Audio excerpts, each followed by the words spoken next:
ಯಾಕಂದ್ರೆ ಬಜೆಟ್ನೆಲ್ಲ ದುಡ್ಡು ಇಟ್ಟಿಲ್ಲ ನಾವು 575 ಕೋಟಿ ರೂಪಾಯಿ ಇಟ್ಟರೆ ಅದಕ್ಕೆ ಆಗ್ತದೆ. ಕರ್ನಾಟಕ ಒಂದಲ್ಲ ಮದು ಶೈಕ್ಷಣಿಕ ಮತ್ತು ಸಾಮಾಜಿಕ ಆರ್ಥಿಕ ನೆಲೆಗಟ್ಟಿನಲ್ಲೇ ಸರ್ವೆ ಮಾಡಿದಾಗ ಜೊತೆ ಜಾತಿ ನಡೆದಾಗ 162 ಕೋಟಿ ರೂಪಾಯಿ ಖರ್ಚು ಬಂದದ. ಇಡೀ ದೇಶದ ಮಟ್ಟದಲ್ಲಿ ಕಡಿಮೆ ಅಂದ್ರೆ 1,500 ಕೋಟಿ ತನಕ ಖರ್ಚು ಬರ್ತದೆ. ನೀವು ದುಡ್ಡು ಇಟ್ಟರೆ ಯಾವ ಮಾಡ್ತೀರಿ? ಸುಮ್ಮನೆ ಹೇಳ್ತಾ ಇದ್ದೀರಿ ನೀವು, ಬೇಡ ಹೇಳ್ರಿ ಯಾವಾಗ ಮಾಡ್ತೀರಿ, ಟೈಮ್ ಬಾಂಡ್ ಮತ್ತು ಹೆಂಗೆ ಮಾಡ್ತೀರಿ, ಯಾವ ಆಧಾರ ಮಾಡ್ತೀರಿ, ಏನೇ ನಿಮ್ಮದು ವಿಷಯ ವಿಚಾರ ಅನ್ನುವಂಥ ಮಾತುಗಳು ಕೇಳ್ತಾ ಇದ್ದಾರೆ.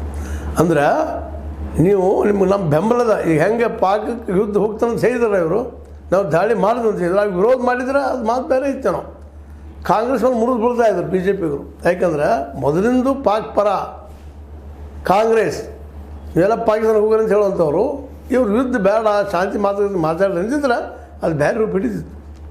ಆದರೆ ಇವತ್ತು ಏನಾಗಿ ಬಿಡ್ತಪ್ಪ ಅಂತಂದ್ರೆ ಅಲ್ಲೇ ಕಾಂಗ್ರೆಸ್ ಮತ್ತು ಅವ್ರ ಜೊತೆಗಾರರು ಒಳ್ಳೆ ಜನ್ಮೆ ಹೆಜ್ಜೆ ಇಟ್ಬಿಟ್ರು ಸಡನ್ನಾಗಿ. ಹೌದು ಯುದ್ಧ ಮಾಡ್ರಿ ಅಂತ ಹೇಳಿದ್ರು. ಏನು ಲಾಸ್ ಆಗುವಂತ ಅದು ಗೆದ್ರೆ ಮೋದಿಯವ್ರಿಗೆ ಹೋಗ್ತೈತಿ, ಗೆಲ್ಲೋದ್ರ ಸುಲಭದೇನು. ಸಿಂಧು ನದಿ ಬಂದ್ ಮಾಡೋದು ಅಂತ ಹೇಳಿದ್ರು, ಮಾಡ್ರಿ ಭಾಳ ಚಲೋ ಆಯ್ತು ಬಂದ್ ಮಾಡಿದ್ರು. ಬಂದ್ ಮಾಡೋದು ಸರ್ ಅದು ಸುಲಭ ಐತೇನು? ಅಂದ್ರೆ ಈ ಎಲ್ಲ ಕಾರಣದಿಂದಾಗಿ ತಾವೇನು ಬಯಸಿದ್ರು ಆ ಪ್ರಮಾಣದಲ್ಲಿ ಬಿ ಜೆ ಪಿಗೆ ಬೆನಿಫಿಟ್ ಆಗಲಿಲ್ಲ. ಈಗ ಬಂದಂಥ ಒಂದು ದಾಳಿ, ಪಹಲ್ಗಾಮ್ ದಾಳಿ, ಅದು ತೆಗೆದುಕೊಂಡು ಯುದ್ಧ ಮಾಡುವಂಥ ಸಿಚುವೇಶನ್ ಎಲ್ಲ ಕ್ರಿಯೇಟ್ ಮಾಡಿದ್ದಾರೆ ಇವತ್ತು. ಅದು ಮಾಡಿ ಒಮ್ಮೆ ಶುರು ಆದ್ರೆ ಯುದ್ಧ ಶುರು ಆದ್ರೆ ಎಂಡ್ ಹೆಂಗೆ ಆಗ್ಬೋದು? ಎಂಥ ಬಲಿಷ್ಠ ರಷ್ಯಾ ಇವತ್ತು ಜಗದ 2ನೇ ಬಲಿಷ್ಠ ರಾಷ್ಟ್ರ, ಒಂದು ಸಣ್ಣ ಉಕ್ರೇನ್ ಸೋಲಿಸ್ಲಿಕ್ಕೆ ಆಗ್ತಾಯಿಲ್ಲ. ನಮ್ಮ ಪರಿಸ್ಥಿತಿ ಯಾಕಂದರೆ ಅರಬ್ ದೇಶಗಳೆಲ್ಲ ಹೆಚ್ಚು ಮುಸ್ಲಿಂ ಕಂಟ್ರಿಗಳು ಇರೋದ್ರಿಂದ ಅವರು ಸಹಜ ಪಾಕಿಸ್ತಾನ ಸಪೋರ್ಟ್ ಮಾಡೇ ಮಾಡ್ತಾರೆ. ಯುದ್ಧ ಶುರು ಅದು ನಮ್ಮ ಕೈಯಾಗ, ಶುರು ಮಾಡೋದು ನಮ್ಮ ಕೈಯಾಗ, ಎಂಡ್ ಮಾಡೋದ ಆ ಗೆದ್ದಾಗ ಎಂಡ್ ಮಾಡ್ಬೇಕಲ್ಲ. ಅವ್ರು ಸೋತ್ ಹೋದ್ರೆ ಶರಣ ಆದಾಗ ನಾವು ಮಾಡ್ಕೋಬೇಕಲ್ಲ.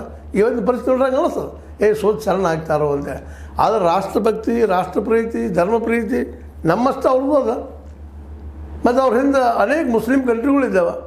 ರಷ್ಯಾ ಅಮೇರಿಕಾ ಹೆಲ್ಪ್ ಮಾಡೋದು ಹೋಗ್ಬೋದು, ಇನ್ನೊಂದು ಮತ್ತೊಂದು ದೇಶ ಹೋಗ್ಬೋದು, ಇಲ್ಲಿ ಚೀನಾನ ಹೋಗ್ಬೋದು, ಇಲ್ಲಂತಲ್ಲ. ಆದರೆ USA ಇರಲಿ, ರಷ್ಯಾ ಇರಲಿ, ಚೀನಾ ಇರಲಿ, ಇವ್ರು ಹಿಂದೆ ಸರಿದ್ರು ಸಹಿತ ಅವ್ರು ಮುಸ್ಲಿಂ ಕಂಟ್ರಿಗಳಿದ್ದಾರೆ, ಅವ್ರು ನಿಲ್ಬೋದು ಆ ಸಂದರ್ಭದಲ್ಲೇ. ಮತ್ತು ಸ್ವತಃ ಇವರ ಜನಸಂಖ್ಯೆ ಸಾಕಷ್ಟು ಅದ. ಇವು ಶಸ್ತ್ರಾಸ್ತ್ರ ಕೊಟ್ಟರೆ ಇಂಡಿಯಾ ಜೊತೆಗೆ ಮಿನಿಮಮ್ ಒಂದಿಷ್ಟು ದಿನಗಳವರೆಗೆ